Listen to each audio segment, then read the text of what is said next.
My mother always said blood is thicker than water. She just forgot to mention that some blood runs cold.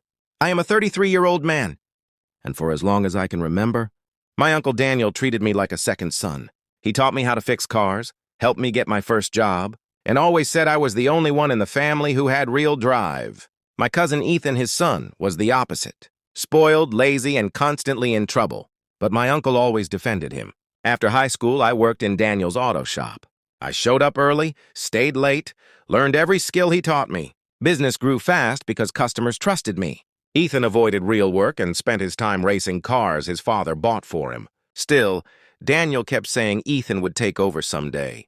3 years ago, my uncle got sick and could not run the shop full-time. I handled everything: payroll, customers, repairs, suppliers. Ethan kept disappearing for days.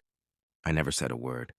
I believed loyalty mattered. One night, I overheard Daniel talking to Ethan about the future of the shop. Daniel said he was leaving everything to Ethan because family legacy should stay in the bloodline.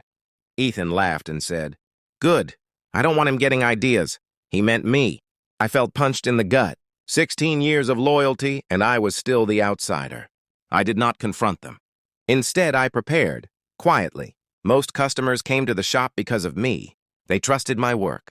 They followed my recommendations. I treated them fairly, unlike Ethan, who overcharged and rushed repairs. Suppliers liked me too because I always paid on time and communicated clearly. When Daniel passed away last year, the will confirmed everything. Ethan inherited the shop. I got a 3-month salary payout and a thank you for my help. Ethan shook my hand and said, "No hard feelings. Maybe you can stay on as a junior mechanic." I smiled and walked away. 2 days later, I opened my own garage in a rented warehouse. Small, simple, but mine. I did not advertise. I didn't need to. I called a few longtime customers and told them I had opened a new place. They told others. Within a month, Ethan's shop was nearly empty. Customers complained about his prices, his poor work, and his attitude. He started calling me nonstop asking what I was doing. I ignored him. Then suppliers began refusing him credit because he was behind on payments. He begged me to send customers back his way. I told him I was not stealing anything. I was just finally receiving the loyalty I had earned.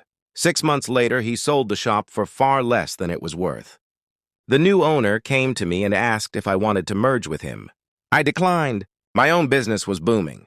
I now have 4 employees and a waiting list. Life has never been better. Last week, Ethan came to my shop.